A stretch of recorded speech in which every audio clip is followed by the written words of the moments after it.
Adapting to a new school was one of the most daunting experiences of my In life. any real estate transaction, Leaving Philadelphia, is where our I had grown ability up to and built a communicate, close-knit group of friends, anticipate, to move to an and unfamiliar address town was a problems, significant concerns, upheaval. and needs for The all first day parties at my new involved in school the was overwhelming. transaction. The building seemed enormous, and I was surrounded by unfamiliar faces. Navigating the labyrinthine hallways felt like an endless maze, each corridor indistinguishable from the last, and finding my classrooms became a daily challenge. The sense of being an outsider was most palpable during lunchtime. Standing in the bustling cafeteria, clutching my tray, I felt a profound sense of isolation. I missed the familiar chatter and camaraderie of my old friends back in Philadelphia. However, things began to change when a friendly girl named Emma approached me. Her warm smile and easygoing nature made me feel slightly more at ease. Emma's kindness was a beacon of hope in those early days, and through her, I began to see the possibility of fitting in. Slowly but surely, I started to make friends. Mike, another student, noticed my struggles and offered to help. He showed me around the library, and we began studying together after school. His friendship was a lifeline, introducing me to more people and helping me navigate the social landscape of my new environment. As weeks turned into months, I began to find my place. The school no longer seemed as intimidating, and I started to participate in activities and social events. Each day brought small victories and gradual adjustments. I still missed my old friends deeply, writing letters to keep in touch and reminiscing about our shared experiences. Yet the kindness and acceptance of my new peers eased the transition. One of the most significant moments in my adjustment period came during a school assembly. Communicate, It was a large anticipate, gathering, and I felt and the address familiar problems, pang of being out of concerns, place. and needs for However, all to my parties surprise, involved Emma in the waved me over to transaction. sit with her group. This simple gesture made me feel included and valued. Through Emma and Mike, I was introduced to various school clubs and activities. I joined the debate club, something I had never considered before, and found a new passion. Engaging in these activities not only helped me develop new skills, but also provided a sense of belonging. Academically, the transition was challenging as well. The curriculum was different, and I had to catch up on several subjects. My teachers were supportive, offering extra help and resources, but it was still a stressful time. Mike and I formed a study group with a few other students, which made the workload more manageable and created another opportunity for social interaction. We would meet in the library after school, sharing notes and helping each other understand difficult concepts. These study sessions became a regular part of my routine, and I started to feel more confident in my academic abilities. Socially, the weekends were the hardest. In Philadelphia, I spent weekends hanging out with friends, going to the movies, or just lounging around someone's house. Here, my weekends were initially quiet and lonely. Gradually, as I became closer to my new friends, I started getting invited to social events. There were parties, sports events, and group outings that made me feel like I was becoming part of the community. One memorable weekend, Mike invited me to a family barbecue. His family was warm and welcoming, and it felt good to be included in their gathering. These experiences were crucial in helping me feel connected to my new home. Despite these positive developments, there were still tough days. I often thought about my friends back in Philadelphia, wondering what they were doing and missing our inside jokes and shared history. Social media helped bridge the gap, but it wasn't the same as being there in person. On those tough days, I would take walks around my new neighborhood, trying to find familiar comforts in unfamiliar places. I discovered a local park where I would sit and reflect, sometimes writing in my journal about my experiences and feelings. This became a therapeutic routine, helping me process the changes and emotions I was experiencing. Over time, I began to notice changes in myself. I was becoming more adaptable, more open to new experiences, and more resilient in the face of challenges. The move had forced me out of my comfort zone, but it also provided opportunities for growth that I might not have encountered otherwise. I developed a greater sense of empathy, having experienced firsthand what it's like to be the new kid, the outsider. This empathy helped me reach out to others who were going through similar transitions, offering my friendship and support. The turning point in my adaptation came during the school's annual talent show. Encouraged by Emma and Mike, I decided to participate, showcasing a skill I had rarely shared with others: playing the guitar. The experience was nerve-wracking, but the support and applause from my new friends and peers were incredibly validating. It was in that moment that I truly felt I had found my place in this new environment. As the school year progressed, I became more involved in various activities, took on leadership roles in clubs, and continued to build meaningful relationships. By the end of the year, the school that once seemed so foreign and intimidating had become a place where I felt at home. My journey of adapting to a new school was filled with challenges, moments of loneliness, and a lot of hard work. And address problems, but it also brought new experiences, friendships, and personal growth that made me stronger and more resilient. The process taught me valuable lessons about adaptability, the importance of reaching out, and the impact of small acts of kindness. As I adjusted to my new surroundings, I realized that while I could never replace my old friends, I could build new, meaningful connections that would help me grow and thrive in this new chapter of my life. Working and starting a family was a transformative chapter in my life, marked by significant milestones and personal growth. My career began as a fuel oil delivery driver, a job that was both physically demanding and mentally challenging. Each day I navigated a labyrinth of streets delivering fuel to homes and businesses in all kinds of weather. It was a job that required precision, responsibility, and a strong work ethic. Despite the initial difficulties, I found a sense of satisfaction in the work. There was something fulfilling about knowing that my efforts were helping people stay warm during the harsh winter months. As I gained experience, I began to move up the ranks within the company. My supervisors recognized my dedication and reliability, and soon I was entrusted with more responsibilities. I started training new hires, sharing the knowledge and skills I had acquired. This role not only boosted my confidence, but also helped me build strong relationships with my colleagues. The camaraderie we developed was one of the best parts of the job. We shared stories, laughed at each other's jokes, and supported one another through the tough days. Outside of work, my social life began to flourish. I made friends with people who had similar interests, and we would often hang out after work. Whether it was grabbing a beer at the local pub, going fishing on the weekends, or playing in a recreational sports league, these activities helped me build a robust social network. It was through these social connections that I met Sarah, the woman who would eventually become my wife. Sarah and I met at a mutual friend's barbecue. She was warm, kind-hearted, and had a laugh that could light up a room. We hit it off immediately, and our relationship blossomed quickly.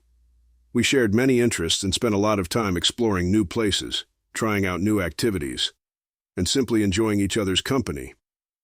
Our courtship was a period of discovery and joy, filled with memorable dates and heartfelt conversations. It wasn't long before we realized that we wanted to spend the rest of our lives together. Our wedding was a beautiful, intimate affair surrounded by close friends and family. It was one of the happiest days of my life. We decided to settle down in a cozy house on the outskirts of town, and address a problems, place that we could call concerns, our own. and needs for all Sarah's parties support and involved in the encouragement played a transaction. significant role in my career progression. She believed in me, sometimes even more than I believed in myself, and that belief pushed me to strive for better opportunities within my company. The arrival of our first child brought a whole new dimension to our lives. Becoming a parent was a profound experience, one that came with immense responsibilities but also unparalleled joys. Holding my son for the first time, I felt a surge of emotions that I could hardly put into words. The sleepless nights, the endless diaper changes, and the constant worry were all worth it whenever I saw his little smile or heard his giggle. Parenthood was a journey of learning and growth, one that Sarah and I navigated together. Balancing work and family life was challenging. There were days when I would come home exhausted, but seeing Sarah and our son would instantly rejuvenate me. We established routines that worked for us, sharing the load of parenting duties and supporting each other through the ups and downs. As our family grew with the addition of a daughter, our home became even more lively and filled with love. Watching my children grow and develop their unique personalities was an incredible experience. Their laughter, curiosity, and innocence brought a sense of wonder and fulfillment to our lives. Career-wise, I continued to climb the ladder. I was promoted to a supervisory role, overseeing a team of delivery drivers. This position came with its own set of challenges, but it was also an opportunity to make a difference on a larger scale. I implemented new training programs, improved operational efficiencies, and worked to create a positive work environment for my team. The leadership skills I developed during this time were invaluable, not only for my professional growth, but also for managing my responsibilities at home. Sarah and I made sure to carve out time for ourselves, nurturing our relationship amidst the busyness of work and parenting. We had regular date nights, went on family vacations, and celebrated each other's achievements. These moments of togetherness strengthened our bond and reminded us of the love and partnership that formed the foundation of our family. We also prioritized creating a nurturing and supportive environment for our children. We encouraged them to pursue their interests, supported them in their endeavors, and taught them the values of kindness, hard work, and resilience. As the years went by, I looked back on my journey with a sense of pride and gratitude. Starting as a fuel oil delivery driver and progressing to a supervisory role was a testament to hard work and perseverance. More importantly, the relationships I built along the way, with friends, colleagues, and especially my family, enriched my life in ways I could never have imagined. Raising children was an ongoing adventure, filled with challenges and rewards that shaped me into a better person. The support and love of my wife, Sarah, were constants that I could always rely on, and together we created a life that was full of meaning and joy. This chapter of working and starting a family taught me invaluable lessons about dedication, balance, and the importance of nurturing relationships. It was a period of significant growth, both personally and professionally, and it laid the groundwork for the many wonderful years that followed. Marital issues began to surface when the balance between work and home life started to shift dramatically. My wife, Sarah, had always been dedicated to her job, but as time went on, her commitment to working overtime became more frequent and intense. What initially seemed like a temporary adjustment soon turned into a pattern. The late nights, frequent work-related phone calls, and constant emails began to take a toll on our relationship. I noticed that she was often tired and preoccupied, her attention diverted away from our family and towards her job. Our once easygoing conversations became strained, and I found myself increasingly concerned about the growing distance between us. My concerns deepened when I started to suspect that her extended hours at work were not just about meeting deadlines or securing promotions. It seemed that she was spending more time with a colleague named David, who, from my perspective, appeared to have an unusually close relationship with her. I tried to dismiss these thoughts as mere paranoia, but as the weeks went by, the unease grew stronger. It wasn't just the late hours. There were the little things, too. The sudden changes in her schedule, the unexplained absences, and the way she seemed to be hiding her phone from me. My mind raced with questions and fears, and I struggled with whether my suspicions were rooted in reality or just a byproduct of my insecurities. The tipping point came when Sarah mentioned a seminar trip that she needed to attend with David. She spoke of it casually, as though it was a routine work event, but to me, it felt like a significant red flag. The idea of her traveling with someone I was uncomfortable with triggered a wave of anxiety and anger. I decided to confront her about my concerns, hoping to clear the air and address the issues that had been simmering beneath the surface. The conversation was far from easy. I approached her with a mixture of frustration and vulnerability, voicing my worries about the long hours, her relationship with David, and the impact these things were having on our marriage. I asked her directly about the nature of her interactions with David and whether there was something more going on. The discussion quickly escalated into a heated argument. Sarah's defensiveness only fueled my doubts, and her frustration with my accusations made the situation even more tense. The seminar trip became a flashpoint for our disagreements, symbolizing the deeper issues that had been festering between us. As the arguments continued, it became increasingly clear that our marital problems were not just about late hours or specific incidents. They were a manifestation of a larger breakdown in communication and trust. The once strong foundation of our relationship was eroding, replaced by resentment and misunderstandings. in any real estate We tried to address these transaction issues through is counseling, our ability to but the communicate, process was arduous and anticipate, emotionally draining. and address problems, Despite our best concerns, efforts, and the needs damage had been for done, all parties and the involved cracks in the our marriage transaction. grew wider. The confrontation at a party, where tensions reached a boiling point, was a particularly painful episode. In a moment of high emotion, I confronted Sarah about her relationship with David in front of friends and family. The situation quickly spiraled out of control, leading to a public argument that left both of us humiliated. The physical altercation that followed was a desperate act of frustration and pain, highlighting the severity of our breakdown. It became clear that our marriage was unraveling, and the emotional and physical strain was taking a severe toll on both of us. The eventual decision to separate was a heartbreaking one, made after countless arguments and attempts at reconciliation. The realization that our marriage had reached a point of no return was devastating. We were left to navigate the aftermath of our separation, dealing with the emotional fallout and the practical implications of living apart. The process of untangling our lives, dividing assets, and making arrangements for co-parenting was challenging and fraught with difficulties. Throughout this period, I grappled with feelings of failure, betrayal, and loss. The life we had built together was now in pieces, and the future seemed uncertain. The separation was not just an end, but also a painful transition to a new reality, one that required us both to confront our individual shortcomings and find a way to move forward. It was a period marked by intense emotional struggle, but also by a gradual acceptance of the need for change and growth.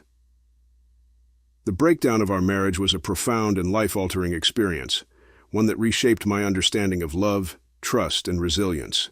The confrontation that ultimately led to our separation began with a deep sense of unease and suspicion that had been building for months.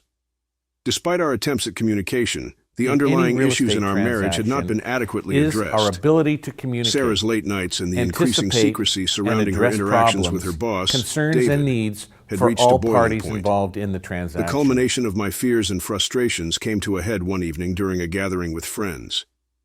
It was a party hosted by one of our mutual acquaintances, a social event that was meant to be lighthearted and enjoyable. However, for me, it had become a stage for unresolved issues. Sarah arrived late, and as the night progressed, her interactions with David, who was also present, seemed overly familiar and intimate. The sight of them together was the final straw for me. My emotions, previously held in check, surged to the surface. Fueled by a mix of anxiety and anger, I approached Sarah. My tone was sharp, and my questions direct. I demanded to know what was going on between her and David, accusing her of infidelity and betrayal. The room's festive atmosphere quickly shifted as our argument escalated. Sarah's face flushed with anger and embarrassment as she tried to defend herself, but her explanations did little to calm my mounting rage. Her frustration at being confronted in such a public setting only fueled the fire of our argument. The argument grew more intense, and voices were raised. The clash of emotions and accusations became a spectacle for those around us. Friends and acquaintances watched in discomfort as our personal issues spilled out into the open. The confrontation reached a point where physical altercations became inevitable. In a moment of heightened emotion, I lashed out, and Sarah, equally enraged, reacted defensively. The scene was chaotic, and the physical altercation that ensued was a painful manifestation of the deeper turmoil within our relationship. In the aftermath of the confrontation, both Sarah and I were left to grapple with the consequences of our actions.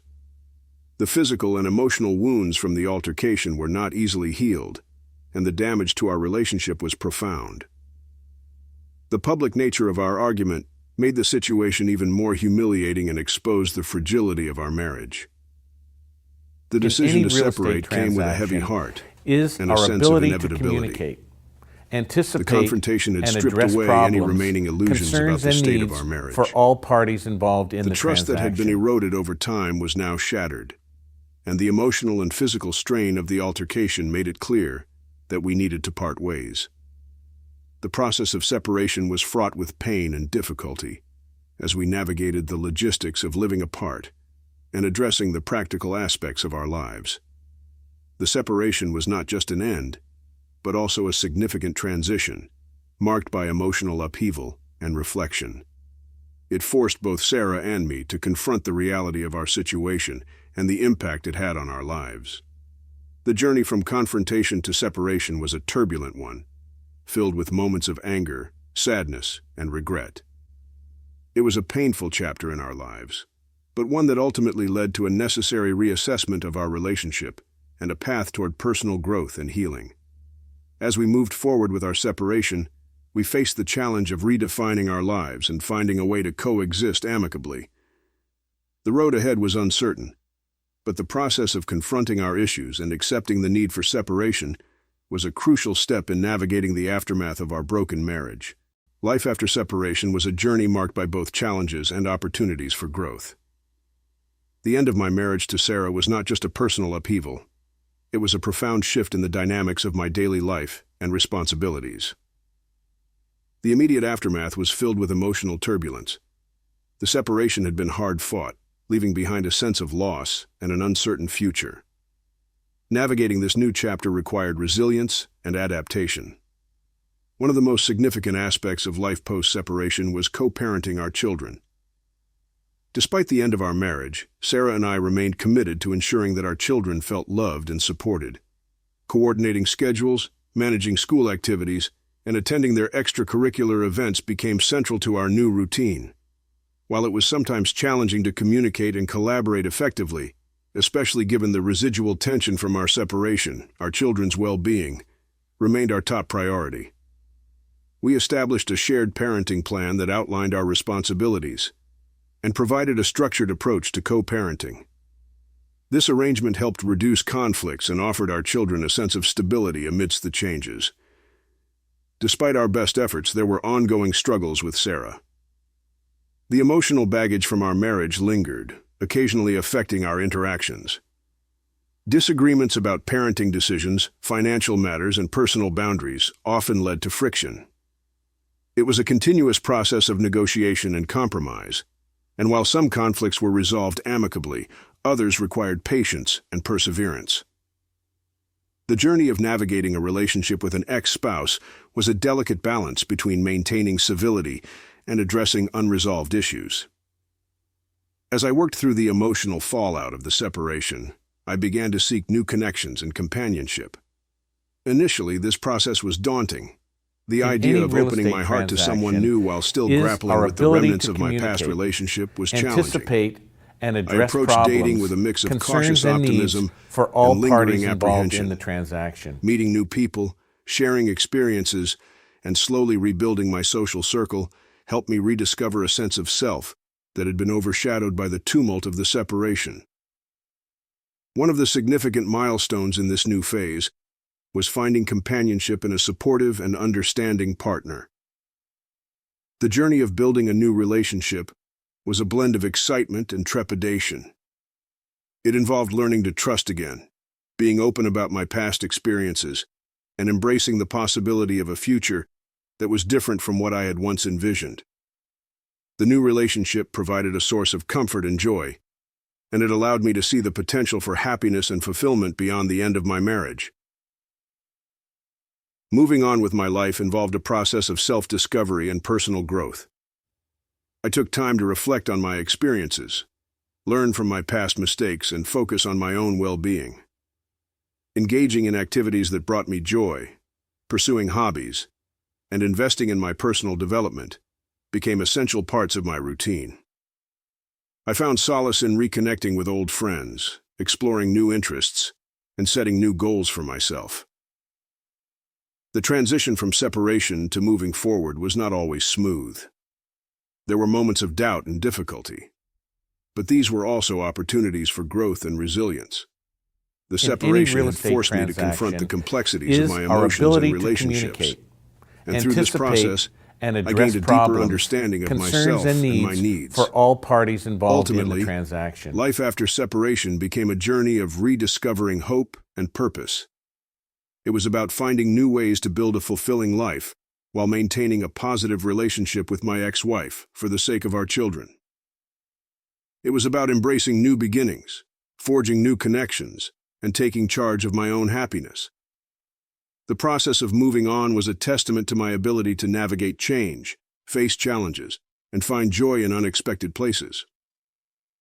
Through the trials and triumphs of post-separation life, I learned that even in the face of adversity, there is always the potential for renewal and growth.